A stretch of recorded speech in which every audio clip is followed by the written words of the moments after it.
This was the most thrilling game of the season. The back and forth at the end of this game was extremely entertaining, extremely frustrating, and extremely fun. There were so many emotional swings to this game down the stretch, between Dame hitting that 3 and them calling that awful foul on CJ McCollum, to us just playing bad clutch time defense, to us turning over the ball at the start of overtime and looking dead in the water, to us coming back. We'll go through all of that on this game recap, but first, make sure to follow me on Twitter at ToryJonesYT, and make sure to follow TrueBlazerFan on Twitter at TrueBlazerFan. If you ever see a bunch of tweets during the game from TrueBlazerFan, most of the time it's me. Pretty much every other time of the day, it's Eric on that Twitter account. I like to live tweet during games, so if that's something you're interested in, make sure to follow that page. Make sure to follow me as well. I'm trying to get my Twitter up. So now that's out of the way, let's jump into this game recap. The first 3 quarters of this game was something that you should play Benny Hill music to.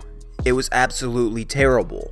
Both teams were playing terrible. You had CJ making a great pass to Al-Farouq Aminu, probably CJ's best pass of the season. Aminu misses the dunk after he travels. You had Draymond passing it off of Clay's face. You had Draymond getting rim checked on a dunk and the ball was going to be out off him, but Dame tries to chase it down and he slips and face plants on the ball and knocks it out of bounds. And that was just the tip of the iceberg, because there was numerous plays like this. I was just like, what am I watching? I was literally sitting there during the 3rd quarter, laughing hysterically at what I was watching on the television. That game was comical, and then it turned very intense at the start of the 4th quarter.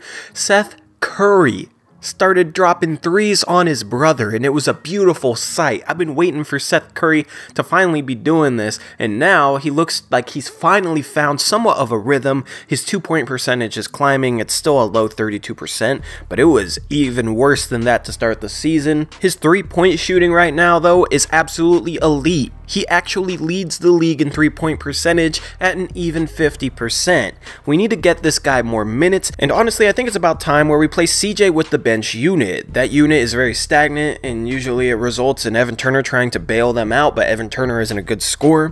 CJ McCollum actually thrives in that role. CJ McCollum, you know, he produces a stagnant offense, but that bench is pretty stagnant anyway, so at least he could possibly bail them out. Staggering Dame and CJ would allow for more minutes for Seth Curry off the bench. There's about 24-25 minutes per game at the backup 1 and 2 spots, but when you bring CJ and Dame out of the game at the same time and rest them, then you have to have 2 people playing there, so there's not that many minutes available for 1 player. Staggering those 2 again will allow for more minutes for Seth Curry, and I think you start giving him more minutes, he'll continue to build more and more of a rhythm, and I think he's just an all-around better option to have on the court than Evan Turner and Nick Stauskas. Bench either one of those guys and give Curry more minutes by staggering Dame and CJ, and I'll be happy. Jusuf Nurkic played with an attitude that I absolutely love to see from him, and I wish it was a consistent thing. He was taking it to the Warriors defense. They didn't have any interior presence, and Portland was actually finally taking advantage of that, because Portland seems to shy away from running their offense through Nurk, even if he has a matchup advantage. He's been passing the ball well lately. We need to make more use of that, and then we just need to make more use of him as a low post threat against teams that don't have an interior presence like the Warriors.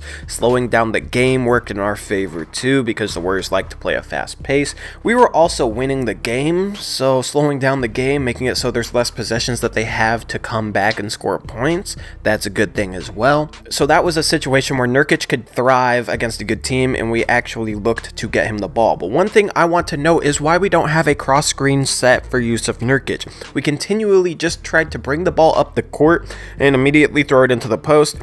Defense was set. The defense knew exactly what was coming, and there was times where we struggled to enter the ball into Jusuf Nurkic. What I don't understand is why we don't bring the ball over to one wing, have Nurkic across the court on the opposite weak side block, and have somebody like Dame set a cross screen for him where Nurkic can loop over the top, get good position on his man, or maybe even cause a switch, and then somebody sets a pin down for Dame to go to the top of the arc. That would get a much cleaner opportunity to throw an entry pass into Nurkic, and it would likely get him much better position. But we don't have any sort of set like this, and I've been complaining about our sets all year. I don't understand why we don't have a cross screen play for Jusuf Nurkic. That's something that we need to add to our offense. We used to run it for LaMarcus Aldridge, so it's not like Terry Stotts hasn't ran a set like that before, and it's a very basic set.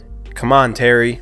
For some reason, our crunch time defense is very, very bad, and usually it's just due to miscommunications. It's not necessarily like guys are beating us with good moves. It's stuff like this. Aminu and Harkless are identical defenders, 6'9", athletic, lanky, can guard 1 through 4. When they're both involved in a pick and roll or a screen, they should switch everything. Right here, one of them wants to switch, and one of them doesn't switch, which is a miscommunication. The guy wanting to switch should be yelling switch, and the other person should be able to hear that and immediately switch. It's very basic communication that you'd see in a rec league. But for some reason, they end up simply doubling the ball. That leaves Curry wide open. He pump fakes Aminu. Aminu has a terrible closeout and runs right past him, which is another issue of ours. And then Curry hits the 3. This is just an example of very, very bad crunch time defense and miscommunication. We don't give up a bucket here. We likely win the game in regulation, but we gave up multiple good looks to Steph Curry and Kevin Durant down the stretch.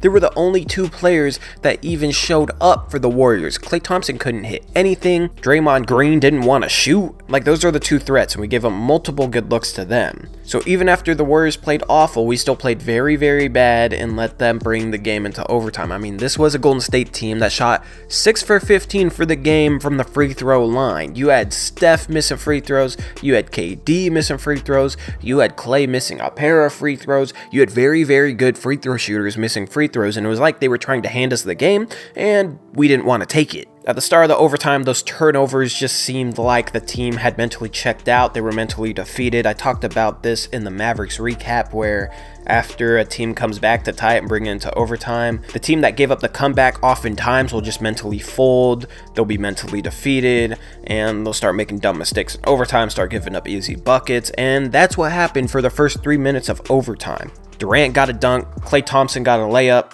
We couldn't even get a shot off because we were turning over the ball. I thought we were dead in the water. I thought that we had lost this game. And then we got a couple stops, and CJ McCollum finally showed up. He had struggled throughout the game. At one point, he was 4 for 17. He hit 2 very big shots to give us the lead. And then, of course, Draymond finally hits a 3. I don't know what happened to this dude's shot, but I remember him being a decent shooter, and now it's like he's scared to shoot the 3, but he finally hit one in OT. Of course he did. We miss a shot, they get the rebound, we foul. It was our foul to give, but we're down 2 with 15 seconds left. I thought we were for sure done. And then Maurice Harkless had what might be the best defensive play of the year, getting this tipped pass, turning it into a steal, and if you watch the game or the highlights, you know what happened. Dame drives the lane. I thought he was going to get blocked. I'm glad he passed it out and then gets this 3 and bang. Dame time, clutch shot, huge shot his last game in Oakland. That was a huge win to get. Maurice Harkless set that all up though with his defense, and he looked more engaged than I've seen him since I can remember. And this is a dude that we need to have games like this. Defensively, he was everywhere. He was playing tremendous defense, getting deflections, getting blocked shots, that steal right there that led to that Dame game winner. These are the small plays that some people don't give enough credit to, because these are the type of plays that create momentum, that create one extra possession which could decide a game.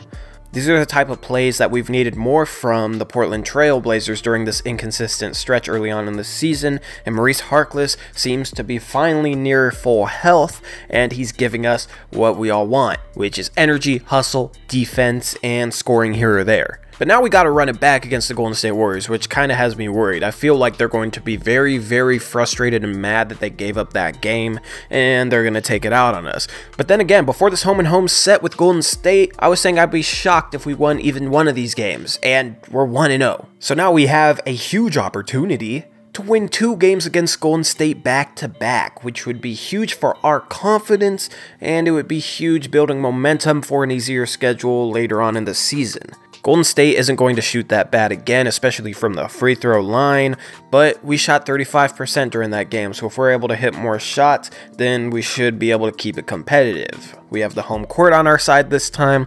Hopefully the Moda Center is rocking. Hopefully there's not too many bandwagon Warrior fans in the arena, and hopefully this is a game we're going to pull out. So anyway, that's all I got for now. This has been Tori. Peace out, true Blazer fans. Go Blazers.